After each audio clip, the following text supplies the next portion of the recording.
nuestra forma del cuerpo, nuestras características, nuestro carácter, nuestras habilidades fueron dadas por Dios, pero tienen que ver con el uso que Él nos va a dar como sus hijos, diseñados para servir. El texto que estaremos utilizando es Hechos capítulo 6, versículos 1 al 7, que lo leeremos un poquito más adelante, ¿verdad?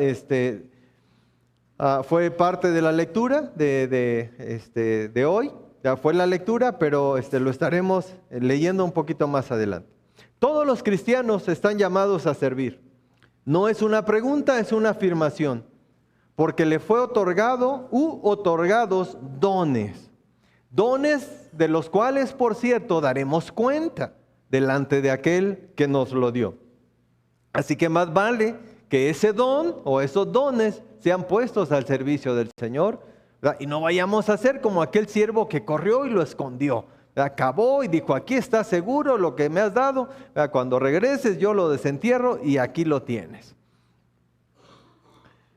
Después de ser salvados, servir es el privilegio más grande que hemos recibido. Y cuando lo hacemos con la motivación correcta, Dios es glorificado y nos asemejamos a Cristo. El privilegio de servir nos fue dado a todos, pero en nosotros está si lo hacemos con la motivación correcta o hay otras motivaciones cuando servimos. Dios solamente es glorificado cuando la motivación es honrar y glorificarle a Él, y cuando lo hacemos de esa manera nos asemejamos a Cristo. Con los siguientes pasajes que mencionaré, que estarán en la pantalla, nos vamos a dar cuenta cómo esta frase se materializa, cómo podemos ver que esta frase es cierta. Así que en primer lugar, Marcos 10:45. Marcos 10:45, palabras del Señor Jesucristo. Porque el Hijo del Hombre no vino para ser servido, sino para servir, dice Él mismo, sino para servir y para dar su vida en rescate por muchos. He venido para servir, y ese servicio significaba dar su vida, un sacrificio, el sacrificio en la cruz. Así que ejemplo tenemos de lo que significa servir. Filipenses 2, 5 al 8, ¿verdad? Que creo que es uno de los pasajes más conocidos por el pueblo de Dios. Dice así: haya pues en vosotros este sentir que hubo también en Cristo Jesús, el cual siendo en forma de Dios, no estimó el ser igual a Dios como cosa a que aferrarse, sino que se despojó a sí mismo, tomando forma de siervo, hecho semejante a los hombres, y estando en la condición de hombres, se humilló a sí mismo, haciéndose obediente hasta la muerte y muerte de cruz. El que Él se hiciera siervo significa, ¿verdad?, que Él iba a la cruz. Así que Jesús nos muestra en este pasaje que en el servicio, en primer lugar, hay sacrificio. Sacrificio. Decir que Él tomó forma de siervo se escucha muy romántico, muy bonito. Siendo en forma de Dios, tomó forma de siervo y fue obediente hasta la muerte y muerte de cruz. Pero eso significaba sacrificio. Y el sacrificio es la razón por la que algunos deciden no servir en el pueblo de Dios. Si servir implica un sacrificio para mí, entonces mejor me quedo de este lado y otros que sirvan. Hay que sacrificar tiempo, si estás dispuesto a servir. Hay que sacrificar de tus recursos, de tu comodidad, etc. Pero el Señor también nos modela que no solamente en el servicio hay sacrificio, sino también hay dolor. Cuando Él dice que se humilló haciéndose obediente hasta la muerte y muerte de cruz, significaba mucho dolor. Los clavos dolieron, las bofetadas en el rostro dolieron, su espalda que fue desgarrada literalmente por los latigazos fue un dolor intenso. La lanza que traspasó su costado fue dolorosa. Hay dolores físicos y hay dolores que lo sufre el alma. Cuando al Señor Jesucristo le escupieron en la cara, un escupitajo no duele físicamente, pero lastima el alma. Así que en el servicio hay sacrificio, hay dolor, pero también hay incomodidad. Decía que en el sacrificio, por razón del sacrificio, algunos deciden no servir. Por razón del dolor, algunos dejaron de servir. Cuando durante su servicio experimentaron el dolor, entonces decidieron dejar el servicio. Pero también hay incomodidad en el servicio. Y esa es la razón por la que algunos sirven, pero desde su zona de confort. Dicen, yo sirvo, pero aquí. Esto es lo que puedo hacer y hasta aquí nomás. Servir en cada uno de los departamentos de la iglesia, hermanos, implican estas tres cosas.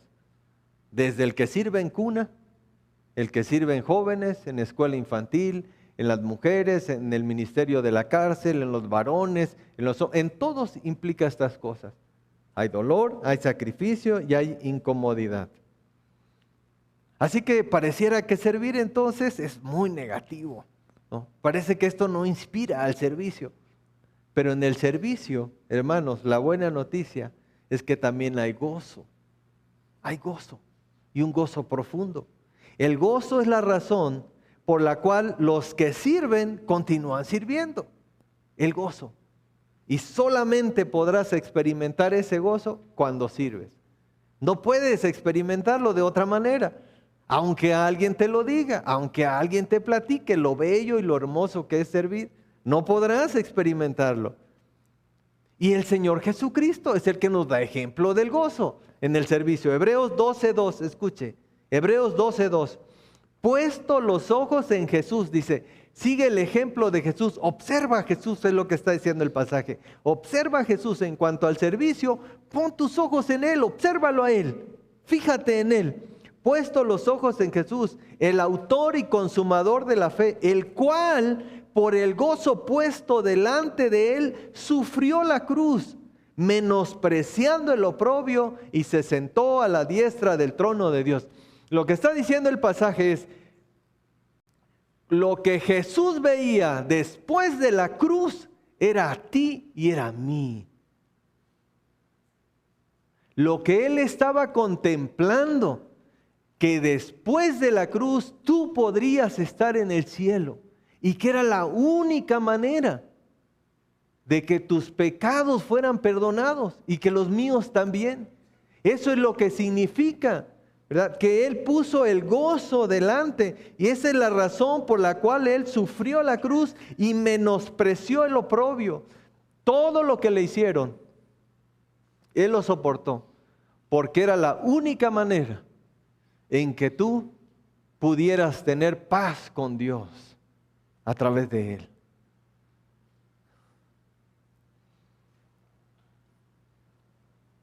El apóstol Pablo continúa enseñando. Este es un pasaje que el apóstol dijo a una iglesia de gentiles como nosotros, que no eran judíos.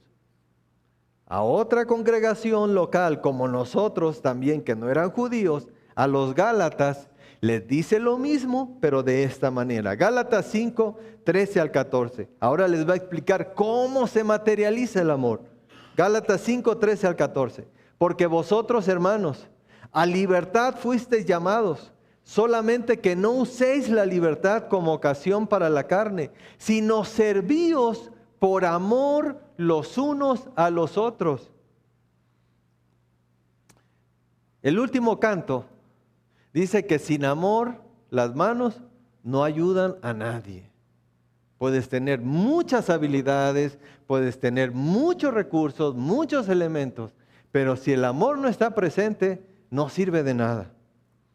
La motivación del servicio es el amor, pero la materialización del amor es el servicio, van de la mano. La motivación del servicio es el amor, pero la materialización del amor es el servicio. No puede haber amor sin servicio. De tal manera amó Dios al mundo, que dio a su Hijo unigénito, para que todo aquel que en Él cree no se pierda, mas tenga vida eterna. Suena hermoso en palabras, pero implicaba, como dije al principio, mucho dolor. Fue obediente hasta la muerte y muerte de cruz. Esa es la manera en que se materializó el amor de Dios para ti.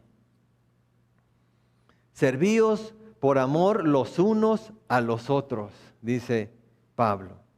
Pero yo considero que la joya de la corona en cuanto al servicio es Juan 13, versículos 12 al 15. Quiero que busquen, por favor. Está en la pantalla, pero si lo pueden ver en sus Biblias, Juan, un poquito antes de la mesa del Señor, de lo que esta ordenanza de la cual hoy vamos a participar, está a unos momentos de que tomaran la última cena y el Señor entonces lava los pies de sus discípulos. Juan 13, versículos 12 al 15. Así que después que les hubo lavado los pies, tomando su manto, volvió a la mesa y les dijo: ¿sabéis lo que os he hecho? Vosotros me llamáis maestro y señor, y decís bien, porque lo soy. Pues si yo, el Señor y maestro, he lavado vuestros pies, vosotros también debéis lavaros los pies los unos a los otros. Porque ejemplo os he dado, para que como yo os he hecho, vosotros también hagáis. Después de lavar los pies, el Señor dice: ejemplo les he dado. Un ejemplo de humildad.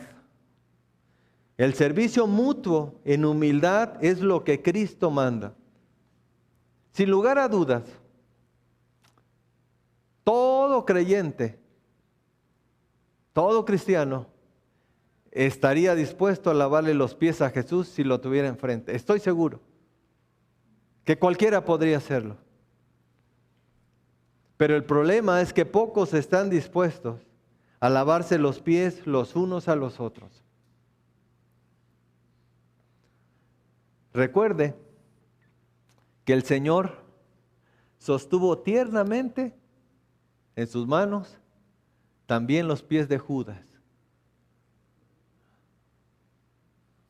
Y no hubo ninguna distinción para él. Momentos después de lavar los pies, el Señor dice que alguien lo va a traicionar. Entonces todos empiezan a preguntar quién va a ser. No fue que dijeron: con razón, ¿verdad? Judas solo le lavó un pie, ¿verdad? Con razón a Judas ni se lo secó. No, ¿sabe que no? Nadie se dio cuenta. Eso es lo que el Señor está diciendo. Yo te di ejemplo. Yo te di ejemplo de lo que significa servir. Y como dice Gálatas, servirse mutuamente. Así que el llamado a servir es para todo cristiano, para todos. Pero dentro de la congregación, dentro de la iglesia, el Señor establece funciones específicas para cuidar su iglesia. Él establece ancianos o pastores. En febrero y marzo del 2022, yo les compartí una serie titulada La iglesia que sala y sale. Durante 4 mensajes yo hablé acerca de la iglesia cristocéntrica. ¿Qué es una iglesia cristocéntrica? ¿En qué se basa? ¿Cuáles son las doctrinas en las que creemos? Y uno de los mensajes yo hablé de las características del pastor de la iglesia. Así que hoy no vamos a hablar del pastor, vamos a hablar de los diáconos. Los diáconos es el tema que hoy nos ocupa, porque es una función también establecida por el Señor para cuidar su iglesia. Así que vamos ahora sí a nuestro texto, Hechos capítulo 6, versículos 1 al 7. Hechos 6, 1 al 7. En aquellos días, como creciera el número de los discípulos, hubo murmuración de los griegos contra los hebreos, de que las viudas de aquellos eran desatendidas en la distribución. Esto es bien importante. ¿Cuál era el asunto? Eran desatendidas en la distribución. Entonces los 12 convocaron a la multitud de los discípulos y dijeron: no es justo que nosotros dejemos la palabra de Dios para servir a las mesas. Buscad pues, hermanos, de entre vosotros a 7 varones de buen testimonio, llenos del Espíritu Santo y de sabiduría, a quienes encarguemos este trabajo. Y nosotros persistiremos en la oración y en el ministerio de la palabra. ¿Recuerdan? Los griegos murmuraron contra los hebreos. Los apóstoles eran hebreos. Así que ellos les dicen: busquen entre ustedes. Versículo 5. Y agradó la propuesta a toda la multitud, y eligieron de entre ellos a Esteban, varón lleno del Espíritu Santo, a Felipe, a Prócoro, a Nicanor, a Timón, a Parmenas y a Nicolás, prosélito de Antioquía. Todos son nombres griegos. A los cuales presentaron ante los apóstoles, quienes orando les impusieron las manos. Y crecía la palabra del Señor, y el número de los discípulos se multiplicaba grandemente en Jerusalén. También muchos de los sacerdotes obedecían a la fe. Así que quiero compartir con ustedes 3 puntos en cuanto al diaconado. 3 puntos que no son míos, no los desarrollé yo. Son un estudio que tomamos, ¿te acordarás, Fer? Hace quizá unos 17, 18 años en tu casa, nos los impartió el pastor Enoc Gutiérrez. Yo era uno de los diáconos de la iglesia.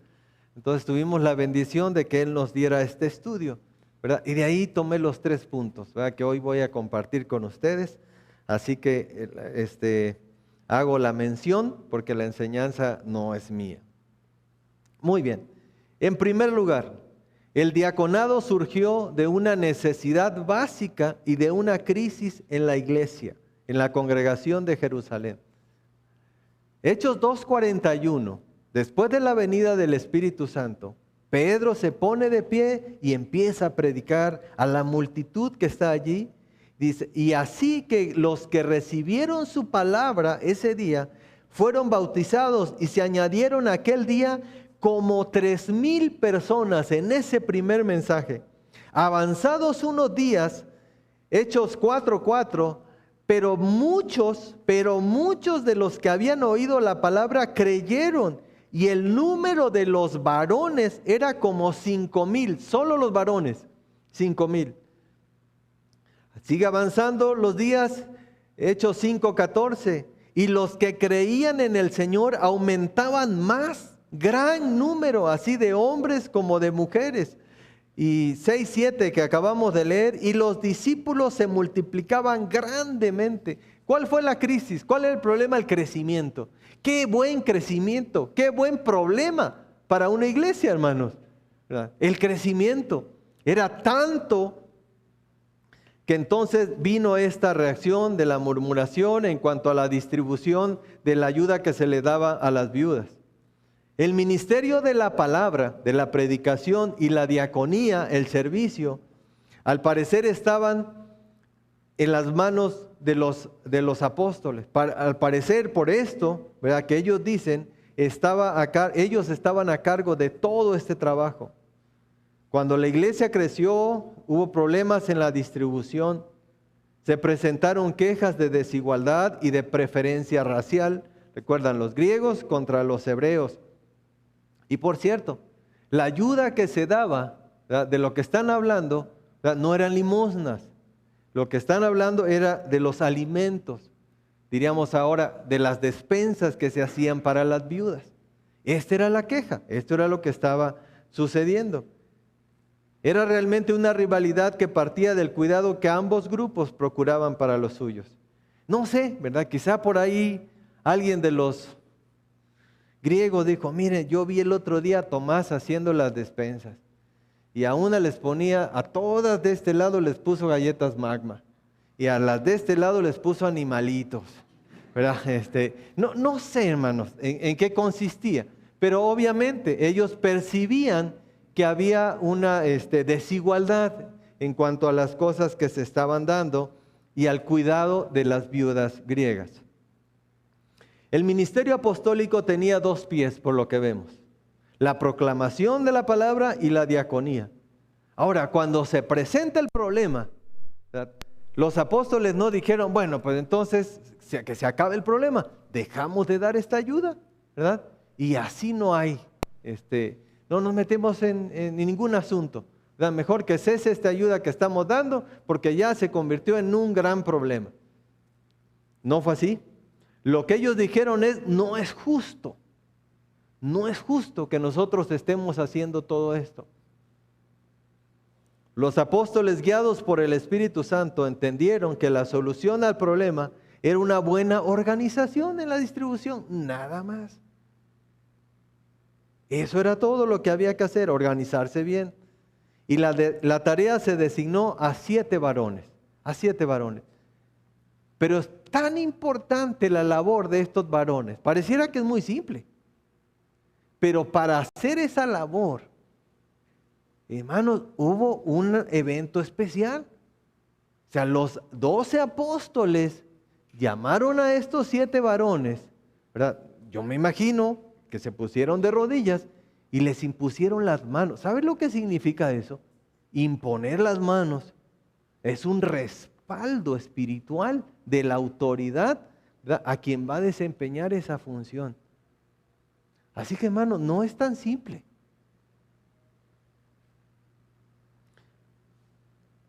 Y nos vamos a dar cuenta en el segundo punto, la importancia de esto.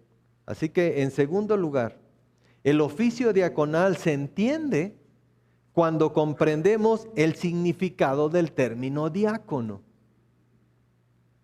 En nuestra Biblia, la palabra diácono, ¿verdad?, no está traducida, está transliterada de diáconos, del griego. La traducción significa servidor. Es bien simple, servidor. Eso significa diácono, servidor.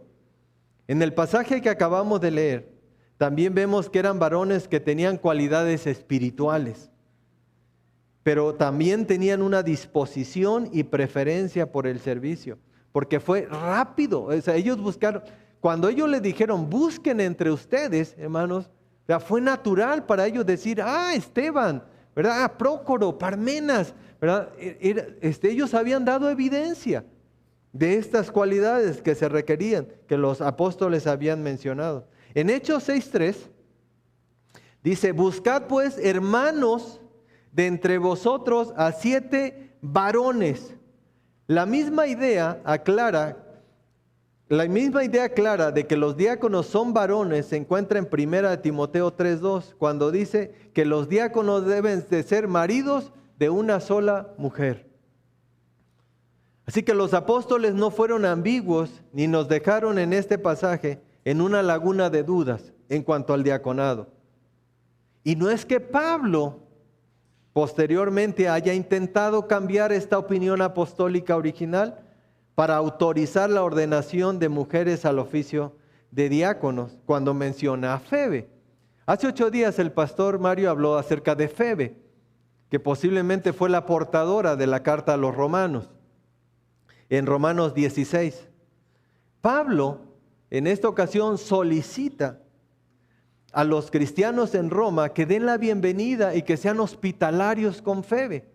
Y la razón es porque ella era hospitalaria con los cristianos que pasaban por Cencrea. Era conocido de todos que esta mujer, que esta hermana tenía ese ministerio, hacía eso, ¿verdad? No solo con Pablo, sino dice con otros que pasan por allí. Así que ello sugiere que el sentido del término diaconisa en este pasaje de Romanos no describe el oficio de Febe, sino su servicio de hospitalidad para los hermanos. En este sentido, hermanos, nosotros tenemos varias diaconisas en Getsemaní. Hay hermanas que hacen esta labor de servicio. Y les decía en el primer servicio, ¿verdad?, hay labores, ¿verdad?, que ningún colaborador del pastor podría hacer. Por ejemplo, cuando se bautiza una mujer, ¿verdad? Normalmente vemos a una hermana, ¿verdad?, que pasa y le ayuda, ¿verdad?, para esta labor. Eso es tener una función de servicio, ¿verdad?, desarrollar un servicio. La diaconía es tan importante, hermanos, es tan importante en la misión de la iglesia, que los diáconos deben ser de buen testimonio, llenos del Espíritu Santo y de sabiduría. 3 requisitos que aquí se mencionan y que Pablo va a desarrollar, ¿verdad?, ampliamente en las cartas pastorales, en las cartas a las iglesias. De buen testimonio, llenos del Espíritu Santo y de sabiduría. Ahora, hermanos, varones, esto no es exclusivo para los diáconos. En realidad es un llamado para cada varón. Estas deben ser tus características como esposo, como empleado, ¿verdad?, como dueño de tu propio negocio, como padre. A esto estamos llamados todos los varones. El servicio es para todo cristiano. Pero estas características, varones, ¿verdad?, no vayamos a cometer como ese error de decir, no, pues el hermano Neto, aquí tache, ¿verdad? El hermano Francisco, aquí palomita, pero aquí tache. No, los requisitos son para nosotros también, para cada varón. Pensar que los diáconos son nombrados para hacer la limpieza, decorar, pintar las instalaciones, acomodar los autos, etcétera, es disminuir la importancia de este oficio. Estas tareas, por supuesto, ellos también las pueden desarrollar y algunos las desarrollan, pero no se agota su ministerio solamente con eso, ¿verdad? Su ministerio va más allá. Y de eso estaremos hablando en los siguientes mensajes, ¿verdad?, de las funciones y de los requisitos de los diáconos. Pero hoy solamente era estudiar, ¿verdad?, cómo nace el diaconado, cuál es el sustento bíblico para el diaconado. Y en tercer lugar, delegación de funciones podríamos llamar a la base filosófica en que descansa el diaconado. Delegación de funciones. El pastor fue llamado a velar por la congregación. Ese es el primer llamado.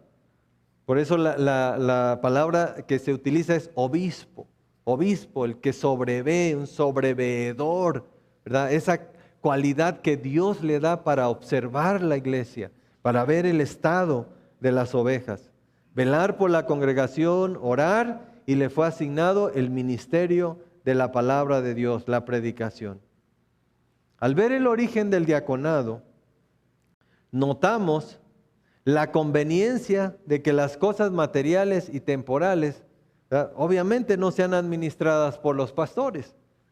Sería muy desgastante que todas estas cosas, ¿verdad?, de administración estuvieran en manos del pastor, o las reparaciones. Pero obviamente los pastores, ¿verdad?, supervisan y autorizan algunas de estas actividades, pero están en manos del diaconado.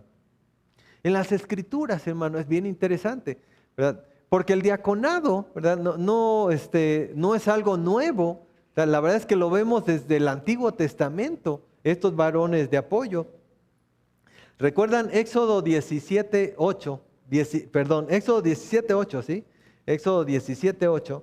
Si lo puede buscar, si no yo lo leo, aquí lo tengo rápido. Éxodo 17:8 al 12. Son estos 2 varones de apoyo para Moisés, que son Aarón y Hur, ¿verdad? Dice, hubo entonces, 12, ¿verdad? Éxodo 17:8. Entonces vino Amalec y peleó contra Israel en Refidín. Dijo Moisés a Josué, escogeos varones y sal a pelear contra Amalec. Mañana yo estaré sobre la cumbre del collado y la vara de Dios en mi mano. Josué, tú te encargas de la batalla y yo voy a subir y voy a estar orando. ¿Ok? Pero siempre he pensado, ¿qué hubiera pasado si hubiera subido solo Moisés? Luego dice el 10, e hizo Josué como le mandó Moisés, peleó contra Amalec, y Moisés y Aarón y Hur subieron a la cumbre del collado, ¿verdad? Él se lleva 2 varones más. Y sucedía que cuando alzaba Moisés su mano, Israel prevalecía, mas cuando él bajaba sus manos, prevalecía Amalec. Él estaba orando con las manos en alto. Y las manos de Moisés se cansaban, por lo que tomaron una piedra y la pusieron debajo de él, y se sentó sobre ella, y Aarón y Hur sostenían sus manos, el uno de un lado y el otro del otro. Así hubo en sus manos firmeza hasta que se puso el sol. Hermanos, qué importante. Los varones de apoyo. Quizá tú digas, lo único que puedo hacer es tal vez levantarle la mano al pastor, ¿verdad? Tal vez es de mucha importancia. En Éxodo 18, ahí el mismo capítulo, Éxodo 18, 21, recuerdan la visita de Jetro, el suegro de Moisés. Él llega, ¿verdad? Y ve a Moisés todo el día, ¿verdad? Solucionando y siendo el juez de las situaciones que se daban en todo el pueblo. ¿Verdad? En toda esa nación, todo asunto que se tenía que solucionar, venían con Moisés. Y ahí estaba Moisés todo el día escuchando y dando soluciones. Entonces llega el suegro y le dice, te vas a morir, Moisés. Estás mal, estás haciendo mal. Dice el versículo, Éxodo 18, 21. Éxodo 18, 21. Además le dice, escoge tú de entre todo el pueblo varones de virtud. Y se van a dar cuenta que son los mismos requisitos para los diáconos. Escoge de entre todo el pueblo varones de virtud, temerosos de Dios y varones de verdad, que aborrezcan la avaricia, y ponlos sobre el pueblo por jefes de millares, de centenares y de 50 y de 10. Ellos juzgarán al pueblo en todo tiempo, y todo asunto grave lo traerán a ti. Ellos juzgarán todo asunto pequeño. Así aliviarás la carga de sobre ti, y la llevarán ellos contigo. Y la llevarán ellos contigo. En nuestra iglesia son los diáconos esos varones de apoyo para el pastor. Es la misma función de Aarón y Hur, de estos jueces, de los 7 varones que escogió esa primera iglesia. Esos son los diáconos en nuestra iglesia. Estos varones de apoyo, pero con estas características. Diseñados para servir. El diaconado surge de una crisis y de una necesidad que fue el crecimiento. Se comprende bien cuando entendemos el significado de la palabra diácono, que es servidor. Y delegación de funciones es la base en la que descansa el diaconado. No se puede hacer la labor pastoral sin varones de apoyo, sin los diáconos. No sé de quién es la siguiente frase, no sé, pero explica muy bien, en sentido material y espiritual, lo que es el diaconado. Los diáconos son los brazos extendidos del pastor a la congregación. Los diáconos son los brazos extendidos del pastor a la congregación.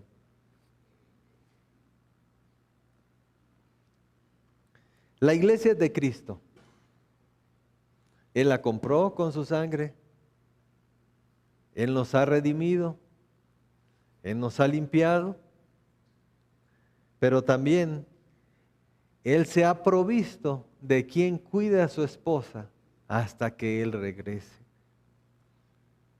Hermanos, la labor del diaconado es sumamente importante y es más espiritual de lo que pensamos. Porque el diácono hace esta función de acompañamiento y de ayuda para el pastor. Esta es la razón, ¿verdad?, por la cual hoy fue presentado Jorge, por ese testimonio que nosotros hemos visto. La palabra de Dios dice que sean puestos a prueba. Hemos visto su desarrollo en su ministerio, en su matrimonio, en todas las áreas de su vida. Pero como iglesia estaremos tomando esta decisión, ¿no? Un poco más adelante. Así que, hermanos, les decía en un momento, ¿verdad? No cometamos el error de decir, bueno, pues qué bueno, ¿verdad? Que ya sabemos cómo deben ser los diáconos. La verdad es que el llamado a servir es para todos nosotros. Si no está usted sirviendo, ¿verdad? Analice por qué. Si dejó de servir, ¿verdad? Piense, ¿por qué dejé de servir? Y recuerde, en el servicio hay un gozo profundo, pero no se puede experimentar si no estamos desarrollando un servicio en nuestra iglesia local. Vamos a orar.